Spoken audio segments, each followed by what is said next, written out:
વડતાલ સ્વામિનારાયણ મંદિર સંકુલમાં વિશ્વ ગ્રાહક અધિકાર દિવસ નિમિત્તે ગ્રાહક સુરક્ષા જાગૃત અંતર્ગત રાજ્ય કક્ષાનો કાર્યક્રમ યોજાયો। નમસ્કાર, હું છું મોમલ। तो आओ सांभळीए आ कार्यक्रम में कोणे शुं वधुमां कह्युं। और आज जो यहाँ कार्यक्रम आयोजित किया गया, हर वर्ष 15 मार्च को जो ग्राहक सुरक्षा उपभोक्ताओं के अधिकारों की रक्षा के लिए जो कार्यक्रम है ग्राहक अधिकार दिवस के रूप में मनाया जाता है। और इस वर्ष यहाँ पे खेड़ा में गुजरात सरकार ने इस कार्यक्रम का आयोजन किया, तो उसमें भारतीय मानक ब्यूरो भी एक प्रमुख भागीदार के रूप में आज यहाँ उपस्थित है। और गुजरात सरकार और भारतीय मानक ब्यूरो अपने विभिन्न गतिविधियों के माध्यम से पूरे वर्ष भर यह सुनिश्चित करता है कि गुजरात में जो एक गुणवत्ता का जो इकोसिस्टम है उसको किस तरह से और सुदृढ़ किया जाए, किस तरह से आम उपभोक्ताओं को ज़्यादा से ज़्यादा जागरूक किया जाए, ताकि वो अपने जो हमारे भारतीय मानकों के अनुरूप जो ISI मार्क लगे हुए उत्पाद हैं उनको जब उपभोक्ता जो ISI मार्क देखते हैं तो वो आश्वस्त हो जाते हैं कि इसकी गुणवत्ता उनकी सभी आवश्यकताओं, सभी अपेक्षाओं की पूर्ति अवश्य करेगी। મને જે લાભ થયો એની વાત કરું તો અમારા મહેસાણા જિલ્લાના ભાઈ ભરતભાઈ પ્રમુખ સાહેબનો ખૂબ ખૂબ આભાર। મારા ધર્મપત્નીને મિક્ઝોમાં હૃદયમાં ગોળ થઈ હતી અને એનું ઓપરેશન માટે એજન્ટો ગોળતા નહોતા અને મેં કંપનીમાં મેડિક્લેમ લીધો હતો।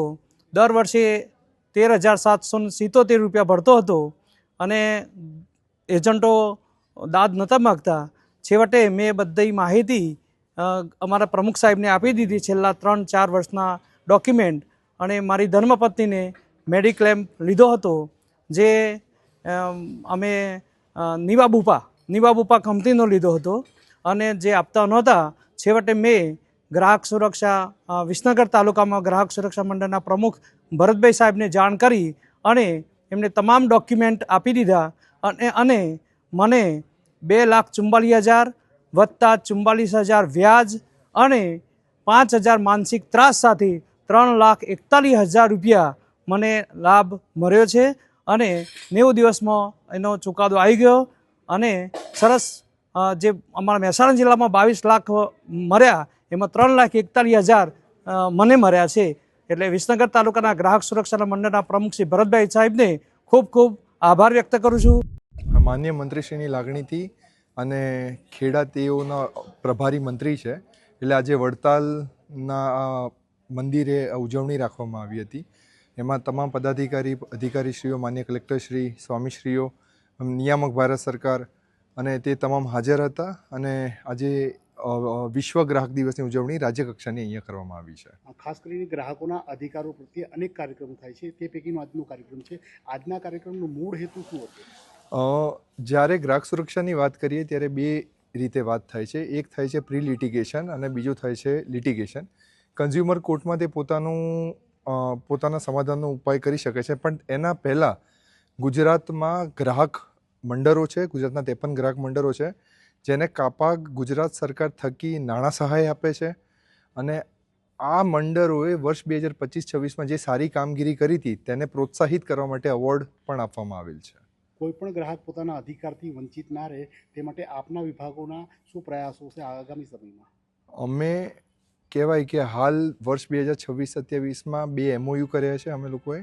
એક MOU છે CRIનું કન્ઝ્યુમર રિસ્પોન્સિબિલિટી ઇન્ડેક્સ, એ અત્યારે બનાવવાના ચાલુ છે પ્રયત્નોમાં, જેમાં ગ્રાહક પોતે કંપનીને કેટલો એ ગ્રાહક પ્રત્યે સજાગ છે તે મુજબ રેટિંગ આપવામાં આવશે। અને તે સિવાય પ્રી લિટિગેશન માટે જે માન્ય મંત્રીશ્રીએ કીધું છે કે લો ઇન્ટર્ન્સને રાખીને તેમને કોર્ટ્સમાં મૂકવામાં આવશે અને જેનાથી કોર્ટમાં કેસ દાખલ કરતાં પહેલાં એમનું સમાધાન થઈ શકે તેવા 2026-27ના પ્રયત્નો છે। આમાં મદદરૂપમાં તો એવી રીતે કે પ્રી લિટિગેશન અને લિટિગેશન બંને રીતે અમારું મંડળ કામ કરે છે, કારણ કે અમારું માન્ય મંડળ છે, અમને સરકાર તરફથી ગ્રાન્ટ અને બીજી મદદ બી મળે છે।